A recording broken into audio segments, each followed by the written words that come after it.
To the human ear, space is a silent vacuum. But this cosmic silence is a profound deception. Beyond our perception, the universe is teeming with inaudible frequencies and vibrations, a symphony of cosmic activity that our senses simply cannot register. Consider black holes, for instance. These enigmatic giants, far from being silent devourers, are actually powerful emitters of ultra-low-frequency sound waves. NASA scientists have even captured these space echoes, originating from the Perseus galaxy cluster.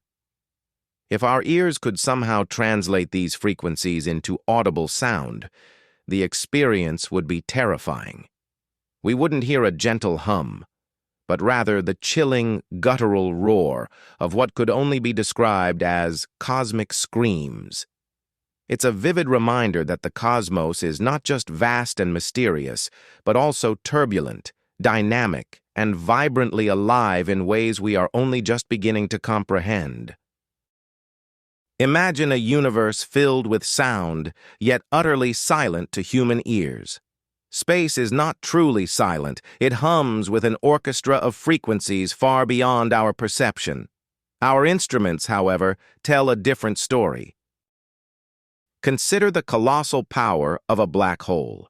These cosmic behemoths don't just consume light. They emit ultra-low frequency waves, often called space echoes. These aren't vibrations we could ever hope to hear directly. Yet, if compressed into our auditory range, scientists suggest these space echoes would resonate as the deepest, most terrifying cosmic screams imaginable.